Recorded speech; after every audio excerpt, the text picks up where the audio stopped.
Metal ligand bonding in transition metal complex. Metal और ligand means in दोनों में कोई इंटरेक्शन है। देखिए मेटल लिगेंड, लिगेंड की क्या क्वालिटी है, मेटल की क्या क्वालिटी है कि ये कॉम्प्लेक्स बनाते हैं। कॉम्प्लेक्स मतलब एक अलग ही चीज जिसमें इन दोनों की जो प्रॉपर्टीज है नहीं है, वो एक यूनिक फॉर्म में होती है। और इसमें खास बात क्या कही कि जो ये लिगेंड है ये कौन से होंगे, ट्रांजिशन। ट्रांजिशन मतलब जो डी ब्लॉक में भी एक स्पेसिफिक कैटेगरी है। ट्रांजिशन मेटल्स और डी ब्लॉक में क्या फर्क है कि डी ऑर्बिटल के जो इलेक्ट्रॉन है उसमें जिंक वाला ग्रुप भी आता है, लेकिन ट्रांजिशन में जिसमें पूरी तरह फिल इलेक्ट्रॉन नहीं होते वो ट्रांजिशन मेटल्स आते हैं। तो ये कॉम्प्लेक्स के बारे में हम यहाँ पर पढ़ने वाले हैं। ये कॉम्प्लेक्स जो बनाए थे सबसे पहले वो एक साइंटिस्ट ने बनाए थे जिसका नाम था वर्नर। वर्नर आपने नाम भी सुना होगा, 12वीं क्लास में वर्नर थ्योरी भी है जिसमें प्राइमरी सेकेंडरी वैलेंसी आती हैं। इस वजह से इन्होंने जो कॉम्प्लेक्स दिए तो उसकी वजह से इनको नोबेल अवार्ड मिला, कब, 1913 में। और कौन सी थ्योरी दी, या उन्होंने जो अपनी थीसिस थी या जो भी थी वो एक थ्योरी में लिखी थी जिसको बोलते हैं वर्नर कोऑर्डिनेशन थ्योरी। ये अपने आप में एक नया ब्रांच को ओपन करने जैसा था, और इस नया ब्रांच को खोलने की वजह से इनको 1913 में नोबेल अवार्ड दिया गया था, वर्नर। और इनको इसी वजह से फादर ऑफ कोऑर्डिनेशन केमिस्ट्री, अपने आप में एक बहुत बड़ी रिसर्च का एरिया है, इनको फादर ऑफ कोऑर्डिनेशन केमिस्ट्री बोला जाता है। ठीक है भाई, आगे देखिए। जैसे कि कोई बेसिक थ्योरी आती है उसके बाद स्टेप बाय स्टेप बहुत सारी थ्योरी आती है। आपने कभी केमिकल बॉन्डिंग 12वीं में पढ़ा होगा, शायद कौन सा चैप्टर है, जो भी 11th क्लास में, तो उसमें स्टेप बाय स्टेप इवोल्यूशन होता है। आपको वैलेंस इलेक्ट्रॉन के थ्रू आपको स्ट्रक्चर को डिटेक्ट करते हो, फिर आप क्रिस्टल फील्ड थ्योरी है, फिर एमओटी है लास्ट में, एडवांस वर्जन एमओटी डायग्राम बनाते हो जिसमें आपको पता चलता है कार्बन 2 का हीलियम क्यों नहीं बनाता कॉम्प्लेक्स, बहुत सारी चीजें। तो ऐसे ही स्टेप बाय स्टेप ये चली। तो पहले तो वर्नर थ्योरी आई, उसके बाद स्टेप बाय स्टेप जो एडवांस थ्योरी आई, हम जो कि अभी आगे पढ़ेंगे उनके बारे में थोड़ा सा देखते हैं। देखिए जैसे कि आई वैलेंस बॉन्ड थ्योरी। आपने केमिकल बॉन्डिंग पढ़ी होगी तो उसमें थ्योरी आती हैं, वेस्पर थ्योरी, एमओटी थ्योरी। तो ऐसे step by step complex metal ligand coordination chemistry में भी थ्योरी आई। तो वैलेंस बॉन्ड थ्योरी, वीबीटी, ये किस चीज पर बेस्ड है, मतलब ये किस चीज का सहारा लेके अपने आप को एक्सप्लेन कराती है, वो है वैलेंस इलेक्ट्रॉन। और आपको बड़े अच्छे से पता होगा वैलेंस इलेक्ट्रॉन क्या होते हैं। आउटर मोस्ट शेल के अंदर कितने इलेक्ट्रॉन होते हैं उसको वैलेंस इलेक्ट्रॉन बोलते हैं।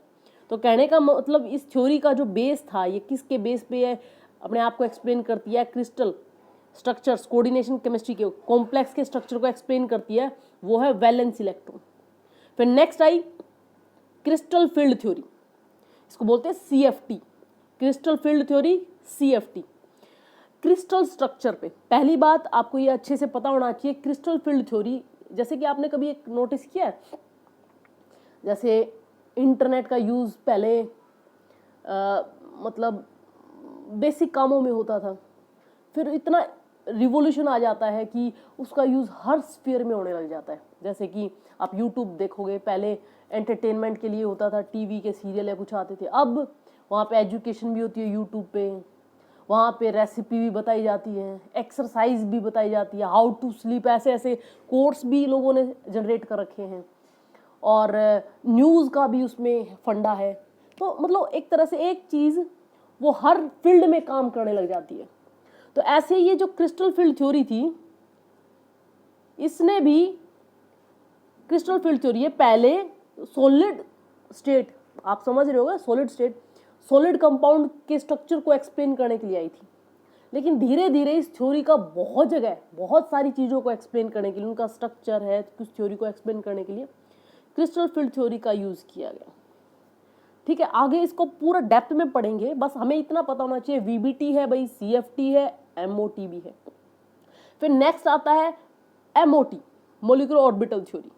ये मोलिकुलर ऑर्बिटल्स पे डिपेंड करती है। आगे पूरा ध्यान से और बहुत डेप्थ में जाएंगे, बस एक हमें ओवरव्यू पता होना चाहिए कि हम किस किस स्फीयर को, किस किस एरिया को टच करने वाले हैं। ठीक है भाई, आगे देखो, वैलेंस बॉन्ड थ्योरी। और एक और चीज़ है, मैं जो ये एक्सप्लेन कर रही हूँ आपकी जो बुक है उसके बेस पे कर रही हूँ कि भाई उसमें आपके लिए एक सहूलियत हो जाए, पढ़ने में चीज़ें आपको रिकॉल होती रहें, आपको ये पता चल जाए किस चीज़ को उठाना है कहाँ से। आप एक महीना लेट है तो इस तरह से एक हेल्प है एक तरह से जो हम करते हैं। तो वीबीटी ये पोलिंग ने दी थी। आप अगर थोड़ा अपने दिमाग को स्क्रैच करेंगे तो आपको पता चलेगा पोलिंग केमिकल बॉन्डिंग में भी आया था। ये इलेक्ट्रोनेगेटिविटी को एक्सप्लेन करने के लिए इसने एक फॉर्मूला भी दिया था। उस जगह पे आपको मिलेगा पोलिंग थ्योरी। ठीक है, तो इन्होंने केमिकल स्ट्रक्चर्स को एक्सप्लेन करने में भी बहुत ज़्यादा एफर्ट्स डाले हैं, एक तरह से इनिशिएटिव लिया है, एक बहुत अच्छा काम किया है। और इन्होंने वीबीटी भी बना दी, किस चीज़ की, क्रिस्टल कॉम्प्लेक्स, कोऑर्डिनेशन कॉम्प्लेक्स को एक्सप्लेन करने की। कभी भी आपने फिजिक्स की कभी थ्योरीज देखी होंगी, थ्योरम देखी होंगी, तो उसमें जैसे कभी हम एक्सप्लेन करते थे कि भाई अर्थ है, उसका ये चीज़ ऐसी है, ये चीज़ ऐसी है, तो हम let us consider earth is spherical. कुछ थ्योरीज को एक्सप्लेन करने के लिए थे तो let us consider earth is elliptical. होता था ना एक अजम्पशन, हम किसी चीज़ को रेफरेंस मानते हैं कि भाई ऐसा मैंने मान लिया कि ये होता है, और उसके बाद शुरू हो जाते हैं। समझ रहे हो? तो हर एक जो थ्योरी होती है वो एक अपना आधार रखती है, एक अजम्पशन रखती है जहां से वो अपने आप को शुरू करना चाहती है। तो ऐसे ही पोलिंग ने भी जो थ्योरी ली उसको एक्सप्लेन करने के लिए कंसीडर किया कि जो मेटल, क्योंकि आपको अच्छे से पता होगा कि जो ये थ्योरी एक्सप्लेन हुई है इसमें मेटल और लिगेंड का इंटरेक्शन हुआ होगा तभी भाई कोई चीज कॉम्प्लेक्स बनाती है। तो उन्होंने ये माना कि जो ये इंटरेक्शन है ये प्योर कोवलेंट बॉन्ड है। बहुत बड़ी बात है ये, प्लीज ध्यान से सुनना। किसी चीज का अजम्पशन लिया जाता है। अजम्पशन क्या होता है? लेट अस कंसीडर, एक तरह से रेफरेंस कि भाई मैं यहां पर मान लिया ये चीज है। जैसे कई बार हम मैथ्स के क्वेश्चन करते थे, मान लिया टोटल चीज x है, मान लिया वो 100 है, तो घूम फिर के हमारा आंसर एग्जैक्ट आता था। ऐसे ही ये कंसीडर करते थे कि भाई कोई कॉम्प्लेक्स बनेगा तो ऑब्वियसली मेटल और लिगेंड के बीच में कोई ना कोई इंटरेक्शन है, तो इन्होंने इस इंटरेक्शन को क्या माना? Pure covalent bond. ये बहुत बड़ी बात है भाई, याद रखना। वीबीटी इन्होंने मेटल और लिगेंड के बीच में जो इंटरेक्शन उसको कोवलेंट बॉन्ड माना। अब आपको ये अच्छे से पता होगा कोवलेंट बॉन्ड की खास बात होती है ना पूरी तरह लेता है, मतलब शेयरिंग होती है, ना पूरी तरह देता है। कहने का मतलब शेयरिंग। आप अगर समझना चाह रहे हो तो मान लीजिए 2 पड़ोसी हैं, उनके घर में एक एक बैल है। अब ये बात होगी कि भाई अपने बैल को बेच नहीं सकता, खेत जोतना होता है, और खेत अक्सर पहले जो जोतते थे वो 2 बैल रखते थे। तो पड़ोसी को कह देते भाई कि आज मेरा दिन है खेत जुताई का, तो अपने बैल को दे देना। अब इन रिटर्न पड़ोसी को भी चाहिए होता है, तो भाई मेरा जुताई का कल का दिन है, तुम अपने बैल को मुझे कल दे देना। तो शेयरिंग, समझ रहे हो? इसमें क्या है, ना वो कंप्लीट दे रहा है ना वो कंप्लीट ले रहा है। एक म्यूचुअल टाइम के लिए जब उनको जरूरत है उस चीज के, उस टाइम के लिए उन्होंने आपस में लेन देन किया, तो उसी चीज को कोवलेंट बॉन्ड बोलते हैं। बात समझ रहे हो कि मेटल और लिगेंड के बीच में ये जो इंटरेक्शन है वो प्योर कोवलेंट बॉन्ड है। कहने का मतलब शेयरिंग है, शेयरिंग है। अब आपको मैं एक बात बताने वाली हूं कि आप प्लीज, आप ये जो कॉन्सेप्ट है आपको ऑर्गेनिक केमिस्ट्री में भी बहुत काम आएगा।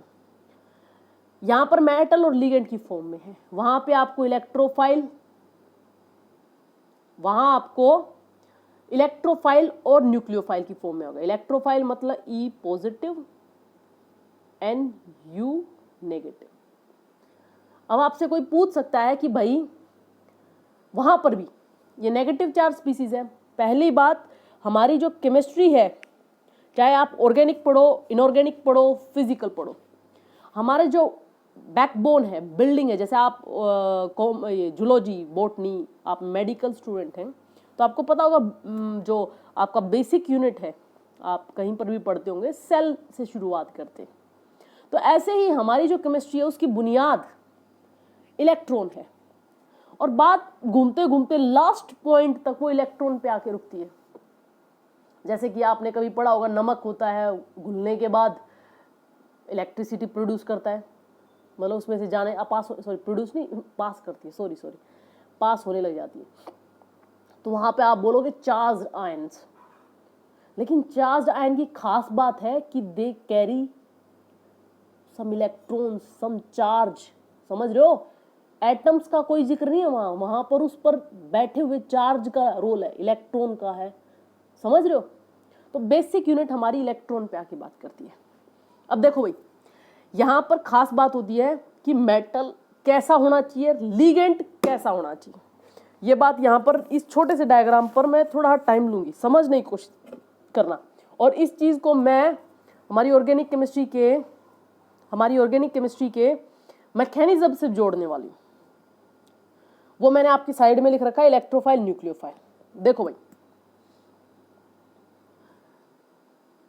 लिगेंड क्या होता है, आपसे पूछा जा सकता है मेटल क्या होता है। लिगेंड आपके लिए कंडीशन है, चाहे वो नेगेटिव चार्ज स्पीसीज हो या लोन पेयर वाली कोई स्पीसीज हो। आप पूछोगे नेगेटिव चार्ज कौन सी होती है, लोन पेयर वाली, जैसे कि वाटर पे ऑक्सीजन के ऊपर लोन पेयर है, अमोनिया के ऊपर नाइट्रोजन पे एक लोन पेयर है, तो लोन पेयर वाली स्पीसीज हो गई। दूसरी है नेगेटिव चार्ज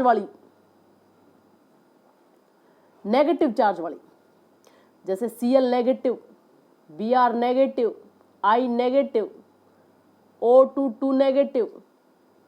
बात समझ रहे हो, लिगेंड हमेशा वो स्पीसीज होगा जो इजीली अपने इलेक्ट्रॉन डोनेट कर सके, कोई भी स्पीसीज। और मेटल कौन सा होगा, अक्सर आपको भी पता होगा, मेटल ट्रांजिशन मेटल्स हैं,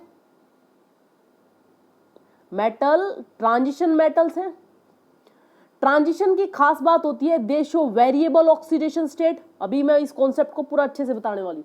वेरिएबल का मतलब है Fe+2 भी इजीली होता है, Fe+3 भी इजीली होता है, जरूरत के हिसाब से ये +2 में भी चला जाता है, +3 में चला जाता है। मैग्नीज है +7 में भी होता है, मैग्नीज है +4 में भी होता है, मैग्नीज है +2 में भी होता है। तो ये ट्रांजिशन मेटल्स की खास बात होती है कि they show variable oxidation state. यहां पर बहुत अच्छा क्वेश्चन बनता है कि व्हाई वेरिएबल ऑक्सीडेशन स्टेट, मतलब metal plus n can be variable oxidation state in positive charge. अब आपको ये पता होना चाहिए, जिस चीज के ऊपर पॉजिटिव चार्ज, एटम के ऊपर पॉजिटिव चार्ज लगा होता है, उसकी ऑक्सीडेशन स्टेट पॉजिटिव होती है, उसका मतलब होता है दैट इज इलेक्ट्रॉन डेफिशिएंट, मतलब कि वो इलेक्ट्रॉन्स की टर्म में भूखा है, इलेक्ट्रॉन डेफिशिएंट। बात समझ रहे हैं। लिगेंड के ऊपर क्या है, हमने पहले ही बोल दिया कि चाहे नेगेटिव चार्ज होगा या लोन पेयर होगा। कहने का मतलब there is excess amount of electron किस पर है, हमारे लिगेंड पे। तो एक तरह से हम ये कह सकते हैं कि एक्सेस अमाउंट है तो filled orbital of electron. Metal पे क्या है, पॉजिटिव चार्ज, इसका मतलब क्या है, वैकेंट ऑर्बिटल। और आपको यह भी पता होगा ट्रांजिशन मेटल होते हैं, उसके अंदर क्या होता है, डी ऑर्बिटल। तो वैकेंट कौन सा ऑर्बिटल है, डी। ये भरा हुआ है, ये खाली है, तो ये एरो मार्क ऐसे आएगा। आपको पता होगा दानी इंसान किसी को देता है तो उसका हाथ ऐसे होता है, तो ये एरो मार्क कभी भूलना मत, किस डायरेक्शन में लगाना है। इलेक्ट्रॉन रिच स्पीसीज की तरफ से एरो चलेगा और उसका जो हेड है वो इलेक्ट्रॉन डेफिशिएंट स्पीसीज पे आके रुकेगा। कहने का मतलब जो टेल है एरो की वो इलेक्ट्रॉन रिच पर होती है, और जो इलेक्ट्रॉन डेफिशिएंट स्पीसीज है उस पर एरो रुकता है। इसका मतलब है यहां से इलेक्ट्रॉन, देखो ध्यान से, यहां से इलेक्ट्रॉन, रिच स्पीसीज से इलेक्ट्रॉन चले किस पर आकर रुके, इलेक्ट्रॉन डेफिशिएंट स्पीसीज मेटल पर। बात समझ रहे हो? और जब ये होता है तो आपको भी अच्छे से पता है एक इंटरेक्शन जनरेट होता है। इंटरेक्शन जनरेट होता है तो देखो यहां पर आप ध्यान सकते हो, वीबीटी ने ये बोला कि मेटल और लिगेंड के बीच में प्योर कोवलेंट बॉन्ड है। प्योर कोवलेंट का मतलब है साझेदारी, म्यूचुअल शेयरिंग। तो इसी वजह से ये इलेक्ट्रॉन, इसका जो लोन पेयर था वो इन दोनों के बीच में, लिगेंड ये नहीं कह रहा है तू ले ले सारे, ये कह रहा भाई बीच में रहेंगे, मुझे जरूरत पड़ेगी तो मैं लूंगा, तेरे को जरूरत है तू ले काम। बात समझ रहे हो? तो इस वजह से इनका बॉन्ड आप देख सकते हो, इनका जो बॉन्ड है वो इस तरह से शो होता है, इनके बीच में होते हैं इलेक्ट्रॉन। कभी आपसे पूछा भी जा सकता है कि भाई ये बीच में क्यों शो कर रहे हैं, कंप्लीट डोनेशन और एक्सेप्टेंस क्यों नहीं है? क्योंकि प्योर कोवलेंट बॉन्ड हमारी अजप्शन है। वीबीटी पुलिंग ने पहले ही बोल दिया प्योर कोवलेंट बॉन्ड है, और इसको एक नया नाम दिया गया क्योंकि नई वैरायटी थी, तो इसको क्या नाम दिया गया, कोऑर्डिनेट कोवलेंट बॉन्ड। एक तरह से कोवलेंट बॉन्ड का एक स्पेसिफिक पार्ट है। अब भाई आपके सामने, हालांकि पूरी वीबीटी बहुत डेप्थ में नहीं गई है, मैं आपकी बुक के अकॉर्डिंग चल रही हूँ ताकि इस सेमेस्टर में आप फ्लो पर रहें, ट्रैक पर रहें, तो आपकी बुक के अकॉर्डिंग चल रहा है। हालांकि बहुत सारे इसमें एग्जाम्पल आएंगे, but according to your book चलते हुए वहां पर आती है हाइब्रिडाइजेशन शेप ज्योमेट्री, और इन चीज़ों को मैंने अलग से एक्सप्लेन किया क्योंकि ये 3D में देखने में जो मज़ा है वो 2D में नहीं है भाई।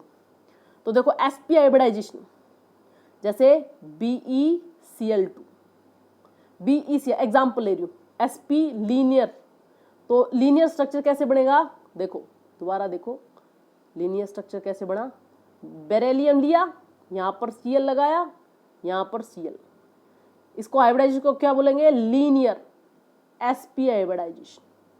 समझ में आ गया भाई? सीधा एक प्लेन में एंगल कितने का है, 180 का, एस करेक्टर कितना है, 50%, दिख रहा है भाई? सीधी बात। नेक्स्ट देखो भाई, sp2 हाइब्रिडाइजेशन, sp2 हाइब्रिडाइजेशन, मैं इसको अलग से भी समझाने की कोशिश करूंगी पर यहां पर भी समझने को ना। sp2 हाइब्रिडाइजेशन, इसका एग्जाम्पल देखो भाई, एग्जाम्पल है BCl3। BCl3 होता कैसे है, देखो BCl3 sp2 हाइब्रिडाइजेशन, बोरोन ऊपर क्लोरीन, इधर भी क्लोरीन, इधर भी क्लोरीन। आपने कभी डायग्राम बनाया होगा जिसमें ट्रायंगल बनाते हो एक तरह से, और सारी चीजें एक ही प्लेन में है, मतलब बोरोन भी क्लोरीन भी सब एक प्लेन में है, इसको बोलते हैं sp2 हाइब्रिडाइजेशन। यहां पर आपको एस करेक्टर दिखेगा 33.33%, कई बार पूछा जाता है भाई, ठीक है। अब आता है sp3 हाइब्रिडाइजेशन, इससे आप सभी मुखात बहुत अच्छे से होंगे, आप जानते भी होंगे, टेट्राहेड्रल स्ट्रक्चर भाई, एंगल ऊपर था 120 का, sp में 180 का, और यहां पर आते आते एंगल 109.28 मिनट। कहने का मतलब down the group as s character decrease, bond angle भी ऑटोमेटिक डिक्रीज हो रहा है, और सभी के बीच में एंगल 109 होता है, 109, 109, 109, जितने भी एंगल बन रहे हैं ये 109.28 मिनट्स के, ठीक है भाई। अब है स्क्वायर प्लेनर, ये ज्योमेट्री इसलिए बताई जाती है क्योंकि हम आगे इनके सारे टाइप वीबीटी के बेस पे, सीएफटी के बेस पे बनाएंगे, तो हमें वहां पर इतना दिमाग ना लगाना पड़े, हम सीधा ये बोल दें स्क्वायर प्लेनर, तो हमारे दिमाग में ये क्लिक करें कि DSP2, समझ रहे हो? तो इसलिए ये यहाँ पर बताई जा रही है, तो सिंपल है, आपको वैसे पता भी होगा। DSP2 इसका स्ट्रक्चर होता है PtCl4 2 negative, PtCl4 2 negative, PT बीच में लो, भाई स्क्रीन छोटी है तो इसलिए मेरे को डिलीट करना पड़ रहा है। PT CL CL CL CL, assume करो ये आपकी कॉपी है, ये आपकी कॉपी है, तो उसके सारे कॉर्नर्स पे CL CL लगा हुआ है और उसके बिल्कुल जो कवर पेज के मिडल में आपका प्लेटिनम है। तो एक तरह से पूरा एक प्लेन पे है, स्क्वायर प्लेनर बोलते हैं इसको, और हाइब्रिडाइजेशन DsP2। अब आगे देखो भाई, आगे जो आपकी हाइब्रिडाइजेशन है वो है sp3d या DsP3, इनर आउटर ऑर्बिटल जो यूज होता है उसके बेस पे सेम है sp3d। तो यहां पे जो हाइब्रिडाइजेशन ऐसी है तो उसका तरीका कैसा है, एक तरह से आपने ऊपर पढ़ा होगा BCl3 प्लेनर मॉलिक्यूल बनाया था हमने, इसका एग्जाम्पल है मैं आपके सामने रखना चाहूंगी। देखो PCl5 बहुत पॉपुलर एग्जाम्पल है। तो सबसे पहले मान लीजिए मैंने इसका डायग्राम ऐसे बनाया है, ट्राइंगल, यहां पर भी Cl लिया, यहां पर भी Cl, यहां पर भी Cl, एक ट्रायंगुलर शेप में, बीच में फॉस्फोरस, और अब इस ट्रायंगल के ऊपर जस्ट ऊपर, मतलब उसके परपेंडिकुलर ऊपर की तरफ, यहां पर भी Cl ले लिया, यहां पर भी Cl। एक नेक्स्ट वीडियो में इनका मैं 3D में जो होते हैं इनके जो मॉडल होता है उसके बेस पे मैं आपको बताने वाली हूँ। 5-10 मिनट का एक और वीडियो होगा, आप उसे आराम से देख सकते हैं, ठीक है। तो ये स्ट्रक्चर होता है। अब आगे, अब यहां पर नोटिस किया होगा कि कितने PCl5 में Cl कितने हैं, 5। अब 5 में ही हमारा जो मॉलिक्यूल है या उसी फेज में हमारा और भी स्ट्रक्चर बनता है, जैसे टेट्राहेड्रल जिसमें 4 होते हैं, सेंट्रल को एक्सक्लूड करके 4 लिगेंड लगाए, ऐसे ही स्क्वायर प्लेनर उसमें भी 4 लिगेंड है। तो एक तरह से अगर लिगेंड का नंबर 4 हो तो वहां पर 2 बिरादरी है, 2 कैटेगरी है। ऐसे ही 5 नंबर ऑफ लिगेंड। अब आपको लिगेंड का हमें कैसे पता चलेगा, तो भाई सिंपल है, सॉरी क्या हुआ,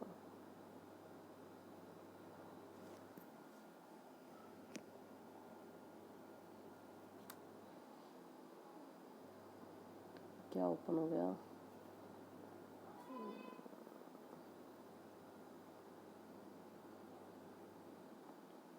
जस्ट वेट।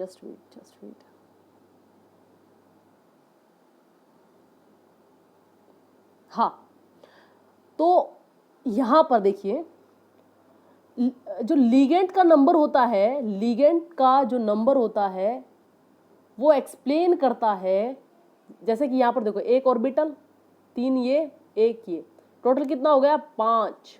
तो 5 नंबर में 2 स्ट्रक्चर बने, एक है ट्राइगोनल बाय पिरामिडल, दूसरा क्या है, स्क्वायर पिरामिडल। स्क्वायर पिरामिडल मतलब स्क्वायर है पहले बेस में, और जस्ट मेटल के ऊपर 90 एंगल पे एक लिगेंड और अवेलेबल है। तो कहने का मतलब जो मेटल लिगेंड N, ये हमारा कॉम्प्लेक्स होता है, मेटल लिगेंड N की जो नंबर है हम कहां से पढ़ना शुरू किया, 2 भी हो सकता है, 3 भी हो सकता है, 4 भी हो सकता है।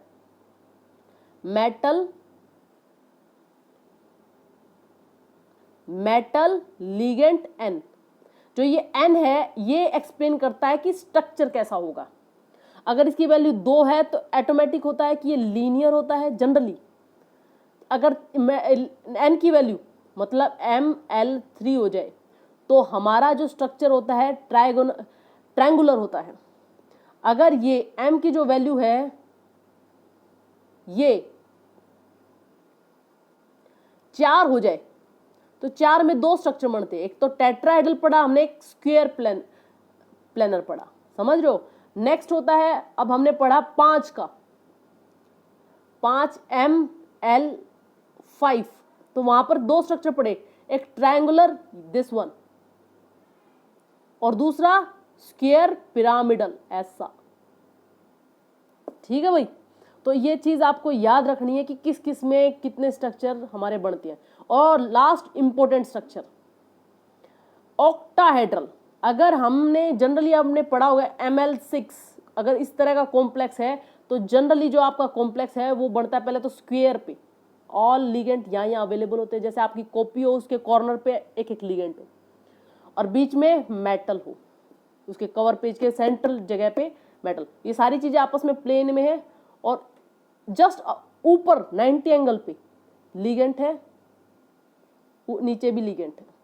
अब मैंने आपको एक चीज समझाई थी कि इसे ऑक्टाहेड्रल क्यों कहते हैं, आपको वह तब समझ में नहीं आई थी, अब मैं यहाँ बताने की कोशिश करूंगी, हालांकि अब भी नहीं समझ में आएगी, I am damn sure, but I will try my best.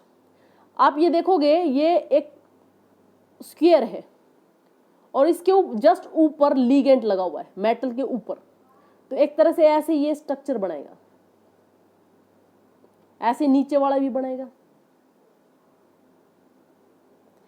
तो यहां पर ध्यान से देखो भाई, ये लिगेंड ये एक ट्रायंगल बना रहे हैं। अब ऊपर वाले लिगेंड, इस लिगेंड के साथ कितने ट्रायंगल बने, ध्यान से देखो भाई, 1 2 3,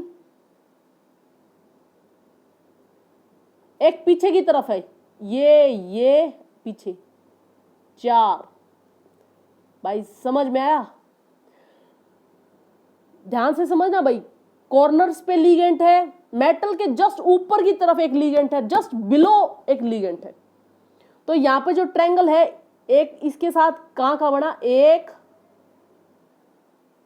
2 3, एक पीछे की तरफ 4, 1 2 3 4, 4 ही ऐसे नीचे की तरफ बनेंगे। तो कितने हो गए, 4 + 4 8, इस वजह से इसको ऑक्टाहेड्रल बोलते हैं भाई। ठीक है, ये थ्योरी आपकी कॉपी में यहाँ पे कम है थोड़े अमाउंट में, उसका कारण ये है क्योंकि ये आपने पढ़ी है और डेप्थ में, एक तरह से ये ब्रीफ डिस्कशन है, तो इसको जल्दी हम इसको निपटाते हैं। अकॉर्डिंग टू योर बुक हम आगे बढ़ते हैं। आगे आपके आती है limitations of VBT, valence bond theory की लिमिटेशंस। सबसे पहला इस पर जो आर्ग्यूमेंट आया कि भाई ये थ्योरी किस चीज में नाकाम है, तो ये आया कि ये qualitative explanation for complex. Complex का मतलब क्या है, ये MLN, इसके बारे में क्वालिटेटिव एक्सप्लेनेशन नहीं देती है। अब पहले ना इस चीज को समझो कि क्वालिटेटिव और क्वांटिटेटिव 2 शब्द होते हैं, बहुत बड़ा अंतर होता है, कई बार हम इनमें फर्क नहीं समझ पाते हैं। क्वालिटेटिव और क्वांटिटेटिव, आपने कभी टाइट्रेशन होते हुए देखा होगा, फिजिकल केमिस्ट्री में टाइट्रेशन होती है, हालांकि इनऑर्गेनिक में भी होती है पर फिजिकल में ज्यादा होती है। तो जो टाइट्रेशन होती है भाई, उसके अंदर एक खास बात होती है कि हम हर चीज अमाउंट प्रिसाइज लेते हैं, स्पेसिफिक। आपने कभी देखा होगा फिजिकल केमिस्ट्री में पिपेट का यूज होता है, कभी जार इन चीजों का नहीं होता, एग्जैक्ट आ जाए कि 5 ml लेना है, 10 ml लेना है, तो पिपेट आउट करते हैं, सिर्फ इस वजह से कि हमारे पास जो अमाउंट है बिल्कुल एग्जैक्ट आए। तो वो जो टाइट्रेशन होती है जिसमें एग्जैक्ट अमाउंट लिया जाता है उसको बोलते हैं क्वालिटेटिव कि भाई क्वांटिटी मेन होती है ना, तो कि भाई इतना ml लेना है तो इतना ही लेना है। अब आता है क्वांटिटेटिव क्या होता है फिर, तो भाई अगर आप इस बार सेमेस्टर में होते, कॉलेज आते, तो आपका प्रैक्टिकल होता, तो मैं ही आपको क्या कंपाउंड देती कि भाई मैंने दे दिया आपको कॉपर सल्फेट दे दिया, आपने पता भी होगा ब्लू कलर का कॉम्प्लेक्स होता है, नहीं तो आप गूगल करके देखना कैसा होता है ब्लू। मैंने इसमें मिला दिया निकल क्लोराइड, कुछ वाटर मॉलिक्यूल्स होते हैं, यहाँ पर भी वाटर मॉलिक्यूल होते हैं, तो इन दोनों को मिला दिया, ये होता है ग्रीन कलर का, ये ब्लू कलर का, दोनों का मिक्सचर मैंने करके, मुझे नहीं पता ये थोड़ा 2 ग्राम ले लिया तो ये 10 ग्राम भी ले सकती हूँ, 5 ग्राम क्लास के अकॉर्डिंग, और मिला के ये कहूंगी कि भाई मेरे को इसमें ये बताओ, अननोन सॉल्ट है तुम्हारे लिए, अननोन सॉल्ट का मिक्सचर है, इसको आपको डिटेक्ट करना है कि इसके अंदर कौन कौन सा कैटायन है, कौन कौन सा अनायन है। तो यहाँ आपको दिख रहे हैं कटायन कौन कौन से हैं, कॉपर +2, निकेल +2 कटायन है। अनायन कौन सा है फिर, सल्फेट और Cl-। तो अब आप मेरे को यहाँ पर ये नहीं बताओगे कि इसकी क्वांटिटी कितनी है, आप यहाँ पर क्वालिटी बताओगे कि मैडम इसके अंदर कॉपर +2 में है, निकेल भी +2 में है। फर्क समझ रहे हो भाई। तो यहाँ पर अमाउंट भाई आप टेस्ट कर रहे हो तो वहां पे ये नहीं मेजर होता है कि 1 ग्राम ये लेना है, ये 2 ग्राम लेना है, ऐसा कुछ नहीं होता है। तो इसी तरह ये क्वालिटेटिव एक्सप्लेनेशन नहीं दे पाती है कॉम्प्लेक्स के बारे में। अब शायद आपको थोड़ा फर्क समझ में आया होगा जो मैंने समझाने की कोशिश की। अब मैंने अभी आपको बताया कलर की बात कि भाई निकेल क्लोराइड है वो ग्रीन होता है, तो कॉपर सल्फेट ब्लू क्यों होता है, समझ रहे हो। तो उनके जो करेक्टर है उसको भी एक्सप्लेन करने में नाकाम रही है। फिर एक बहुत अच्छा कॉन्सेप्ट, शायद इससे आप वाकिफ हो सभी, उसके बारे में थोड़ा डेप्थ में जाने की कोशिश करूंगी कि भाई ये जो वीबीटी थ्योरी है ये हाई स्पिन कॉम्प्लेक्स कौन से और लो स्पिन कॉम्प्लेक्स कौन से, इसको एक्सप्लेन करने में नाकाम रही है। हाई स्पिन लो स्पिन, पहली बात तो अब आप कहोगे मैडम हाई स्पिन और लो स्पिन क्या होते हैं, कॉम्प्लेक्स की तो बाद में बात करेंगे, होते क्या है यही बताओ, हाई स्पिन लो स्पिन। तो भाई देखो हमने मेटल लिया और लिगेंड लिया। मेटल की खास बात ये ट्रांजिशन मेटल है, और ट्रांजिशन मेटल की खास बात उसके अंदर डी ऑर्बिटल इन्वॉल्व है इसकी बॉन्डिंग में। मेटल कौन सा लिया, ट्रांजिशन में खास बात क्या है, डी ऑर्बिटल इन्वॉल्व होगा। डी ऑर्बिटल का मतलब सीधी बात है भाई दिस वन, ये इन्वॉल्व होगा हमारी किसमें, बॉन्डिंग में। और लिगेंड कौन सा, जिसके अंदर नेगेटिव चार्ज है या इलेक्ट्रॉन की प्रेजेंस है। तो डी ऑर्बिटल आपको पता होगा उसके अंदर पांच ऑर्बिटल होते हैं, 5 ऐसे कैसे दिख रहे हैं ना। तो अब देखो अगर इनमें एक एक इलेक्ट्रॉन हो तो ओरिएंटेशन सेम हो गई, तो इस पे +1/2 +1/2 +1/2 +1/2 +1/2, सेम ओरिएंटेशन की वजह से सारा की वैल्यू एडिशन होगी, और वैल्यू जब एडिशन होगी तो वैल्यू क्या आई, +5/2। एक तरह से हाई स्पिन का मतलब होता है ओरिएंटेशन, तो यहां पे ओरिएंटेशन ज्यादा हो गई। अब आता लो स्पिन। लो स्पिन किसको बोलते हैं, किसी वजह से ये 5 इलेक्ट्रॉन आपस में पेयर अप कर ले, उसमें नहीं जा रही क्योंकि मैं अकॉर्डिंग टू थ्योरी चल रही हूं, क्योंकि इन्होंने नहीं बताया तो हम नहीं जानते, ये मानते कि उस एरा में हमें नहीं पता था। हाँ पता है कि भाई लिगेंड का कुछ इशू होता है, बट अभी उस बात पे नहीं आ रहे। तो इसने क्या बताया, ध्यान से देखो भाई, इसमें पेयर अप हो गए, पेयर अप होंगे तो ये वाला इलेक्ट्रॉन इसमें आ गया, ये वाला इलेक्ट्रॉन इसमें आ गया, तो एक अनपेयर्ड इलेक्ट्रॉन रह गया। अब आपको दिख भी रहा होगा पेयर अप होने की वजह से ये हाफ ऊपर की तरफ है, एक नीचे की तरफ, तो +1/2 -1/2 कैंसिल, ऐसे ही +1/2 इस ऑर्बिटल की कैंसिल, तो बचा क्या है, एक +1/2। तो एक यहां पर आप कंपैरिजन करेंगे तो किसकी वैल्यू ज्यादा है, दिस वन, तो इसको बोला गया हाई स्पिन। बात समझ में आ रही है। अब आप बोलोगे कि हाई स्पिन लो स्पिन कॉम्प्लेक्स, देखो ऑर्बिटल तो वही है मेटल का, लेकिन एक टाइम में वो क्या करता है, पेयर अप, एक में नहीं करता है। इस वीबीटी थ्योरी को ये तो पता था कि पेयर अप होता है नहीं होता है, ये तो पता था पेयर अप होता है नहीं होता है कुछ में, बट ये नहीं पता था क्यों होता है। बहुत बड़ी चीज है ये, मैं आपको बता रही हूं कि इनको ये पता था होता कुछ ऐसा है कि भाई पेयर अप हो जाते हैं या पेयर अप नहीं हुए हैं, पर इनको ये नहीं पता था कि कैसे होते हैं। तो इन्होंने एक्सप्लेन नहीं किया एक तरह से हाई स्पिन लो स्पिन कॉम्प्लेक्स कौन से होते हैं, बट हाँ इन्होंने कह दिया था कुछ ऐसे ऐसे कॉम्प्लेक्स होते हैं। अब आप मेरे से पूछोगे भाई इन्होंने किस बेसिस पे कहा, तो मैं बताती हूँ आपको। इनको मैग्नेटिक मोमेंट का पता चल गया था। मैग्नेटिक मोमेंट एक प्रॉपर्टी है कि ये कॉम्प्लेक्स कितना मैग्नेटिक कैरेक्टर रखता है, कि स्ट्रॉन्ग है वीक है। तो अब आप देखोगे यहां पर जो कॉम्प्लेक्स है उसकी खास बात है D5 है, दिख रहा होगा आपको D5 क्योंकि 5 इलेक्ट्रॉन है, मेटल के इन्वॉल्व हो रहे हैं बॉन्डिंग में।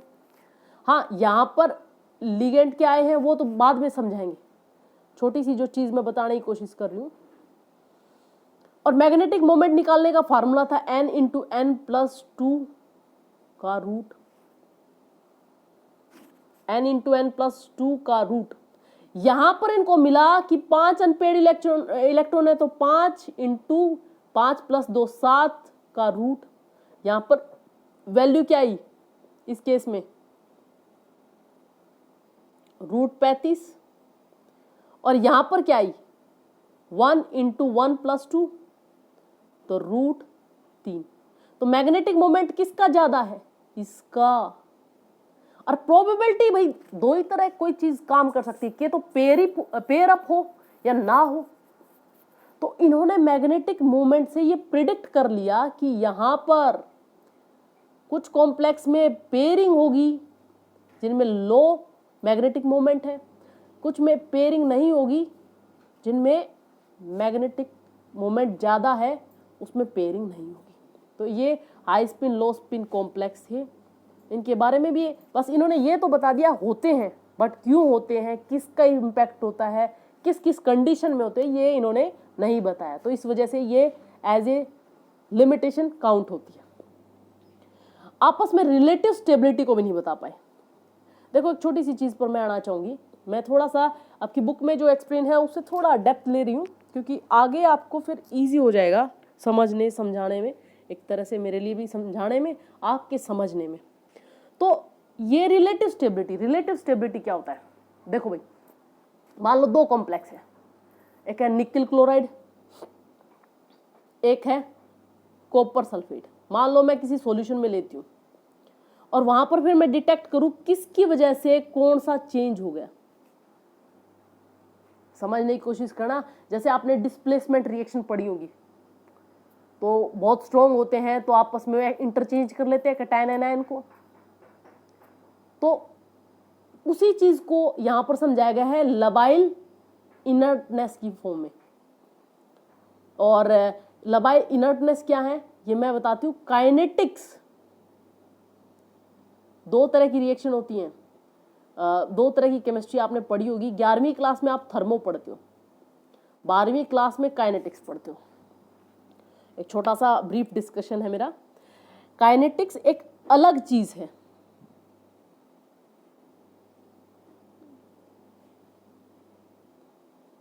काइनेटिक्स एक अलग चीज है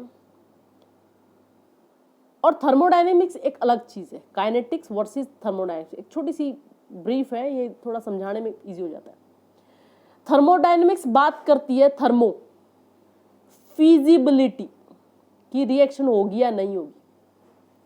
ये कहती है विद टाइम, अगर इतने टाइम बाउंड में नहीं हुई तो मेरे लिए इसका मतलब है नहीं हुई। और इसी वजह से कभी काइनेटिक्स पढ़ोगे तो रेट ऑफ रिएक्शन आप बार बार पढ़ते हो। थर्मो किसकी बात करती है, फिजिबिलिटी की, और काइनेटिक्स किसकी बात करती है, विद टाइम रिएक्शन के होने की। एग्जाम्पल से समझाती हूं। थर्मोडायनेमिक्स, मेकिंग ऑफ कोल, अगर आप देखोगे कोल बनता है सालों साल में, पर बनता तो है। आज मान लीजिए मैंने एक पेड़ को जमीन के अंदर दबा दिया तो रिएक्शन होनी शुरू होगी एक टाइम के बाद, भले ही कौन सी पुष्टे चल रही हो, बट उसका कोल बनेगा। तो थर्मोडायनेमिक्स कहती है इट्स फिजिबल, ये होगा। बट अब काइनेटिक्स इसके साथ विरोधाभास है, ये कहती है विद टाइम, मैंने टाइम रख दिया 2 साल 3 साल नहीं बना तो इसका मतलब ये रिएक्शन नहीं हो रही है। बात समझ रहे हो मैं क्या कहना चाह रही हूं। तो कहने का मतलब, कई बार क्वेश्चन आता है थर्मो और kinetics they have relation with each other, no, there is no relation, क्योंकि इनके पैरामीटर ही अलग हैं, तो रिलेशन कहां से होगा। 1 किलोग्राम है तो 1 किलोमीटर है, ये किलोग्राम है तो ये किलोमीटर है, देयर इज नो रिलेशन। दूसरी बात, पैरामीटर, आप कहोगे मैडम इनके पैरामीटर क्या है। थर्मो काइनेटिक्स, थर्मो का पैरामीटर है इक्विलिब्रियम। आपने पढ़ा होगा ली टिटले प्रिंसिपल जो भी है। काइनेटिक्स का पैरामीटर कौन सा है फिर? लबाइल इनर्टनेस, जो अभी आपके सामने लिखे हुए ना, ये लबाइल इनर्टनेस, ये काइनेटिक्स के पैरामीटर है। अब बात क्लियर हुई होगी, अब आगे चलते हैं। तो कहने का मतलब ये इन चीज़ों को एक्सप्लेन नहीं करता है कि कौन सा साल्ट कब लबाइल है, कौन इनर्ट है, मतलब आपस में रिलेटिव स्टेबिलिटी को एक्सप्लेन नहीं करता है।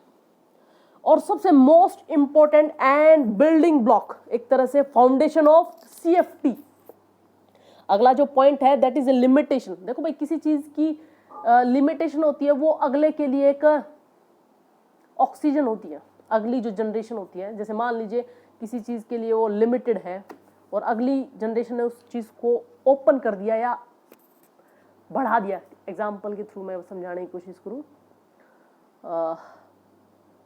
एग्जाम्पल अभी दिमाग में तो नहीं आ रहा है। जैसे वो नहीं बोलते हैं आवश्यकता आविष्कार की जननी है, कुछ लूप होल्स को भरते हैं तो एडवांस वर्जन हो जाता है उस चीज का। तो ऐसे ही डी ऑर्बिटल, पहले तो भाई समझो डी ऑर्बिटल क्या होता है। इसके अंदर 5 ऑर्बिटल होते हैं, 5 होते हैं, देखो 5 VBT यूज करती है कि इनकी डीजनरेसी है। डीजनरेसी का मतलब होता है कि they all have same energy, और ये सबसे बड़ा खंडन है इस थ्योरी का। सब कुछ एक्सेप्ट किया जा सकता है, पर ये जो लाइन बोली इन्होंने या VBT ने जो यूज किया कि डी ऑर्बिटल के सभी ऑर्बिटल्स की एनर्जी सेम है, ये सबसे बड़ा इनके लिए बैकफायर था। क्योंकि आप सोचो ना, आपकी क्लास है, भले ही सभी ने एडमिशन नेकीराम को लिया है, आपकी क्लास में एडमिशन हुआ है, लेकिन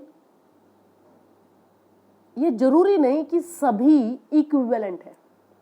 किसी की ऑर्गेनिक अच्छी है, किसी का फिजिकल अच्छा है, मतलब they have different kind of energy, समझ रहे हो? तो इसने बस यही एजम्पशन ले लिया और इसी के बेस पे चला कि सेम एनर्जी और इक्विवेलेंट है सारे। अब मैं आपको समझाती हूँ कि इनमें फर्क क्या है। तो देखो भाई, सबसे बड़ा फर्क, इसके अंदर 2 ऑर्बिटल होते हैं, 2 ऑर्बिटल्स, जिसमें एक होता है T2G और EG। T2G orbital, EG orbital. आपको दिख रहा होगा डी ऑर्बिटल की शेप होती है डबल डंबल, पी ऑर्बिटल की जैसे डंबल शेप होती है तो डी ऑर्बिटल की डबल डंबल। और आपको दिख रहा होगा 3 ऑर्बिटल ये है, DXY, DYZ, DZX। खास बात है ये बिटवीन द प्लेन है। देखो यहाँ पे जो आपका Y है, X है, उन ऑर्बिटल्स के बीच में आपका ऑर्बिटल। कहने का मतलब ऑर्बिटल बीच में होने का मतलब क्या होता है? बिल्कुल सिंपल है कि यहाँ पर इलेक्ट्रॉन डेंसिटी है, यहाँ इलेक्ट्रॉन डेंसिटी है, यहाँ है, यहाँ इलेक्ट्रॉन डेंसिटी। कहने का मतलब इलेक्ट्रॉन डेंसिटी मैक्सिमम कहाँ है इन ऑर्बिटल्स के अंदर? बिटवीन द प्लेन, यहाँ है, यहाँ है, यहाँ है। ऑन द प्लेन बहुत कम एनर्जी है। ये नहीं कह सकते इलेक्ट्रॉन नहीं है, क्योंकि not electron finding probability infinity तक होती है, तो ये कह सकते हैं मिनिमम है, पर मैक्सिमम कहाँ है? Between the plane. अब दूसरा ऑर्बिटल है 2, DX square minus Y square, DZ square. अब यहाँ इलेक्ट्रॉन फाइंडिंग प्रोबेबिलिटी कहाँ है? On the plane. दिख रहा है भाई, जैसे X प्लेन के ऊपर है, Y प्लेन के ऊपर है, तो ऑन द प्लेन है इलेक्ट्रॉन फाइंडिंग प्रोबेबिलिटी मैक्सिमम। इस पर भी देखो Z के ऊपर है। ठीक है भाई, ये बात क्लियर हो गई कि यहाँ डी ऑर्बिटल में 2 टाइप के ऑर्बिटल्स है, T2G, EG। फिर आता है DXY, DYZ, DZX, between the plane, एक ऑन द प्लेन। अब दूसरी बात आती है बहुत ज्यादा इंपॉर्टेंट, कि भाई ये T2G, G क्या है? EG, ये G क्या है? ये तो आपका ग्रुप थ्योरी MSc अगर आप केमिस्ट्री से करेंगे वहां पर आते हैं, परंतु इस G का आपको पता होना चाहिए। वो अभी आपकी ग्रेजुएशन फाइनल में आपको इस चीज का पता होना चाहिए G क्या चीज है। तो देखो भाई, G का मतलब ये है जिरेंड, मतलब सेंटर ऑफ सिमेट्री। G का मतलब है सेंटर ऑफ सिमेट्री। कहने का मतलब अगर मैं इसको सेंटर मानूं और इधर जाऊं, तो जो इधर चार्ज है पॉजिटिव, तो उसकी जस्ट अपोजिट डायरेक्शन में भी सेम चार्ज है। इधर अगर मैं नेगेटिव लेके आगे बढ़ रही हूं, तो इसके जस्ट अपोजिट डायरेक्शन में भी नेगेटिव है।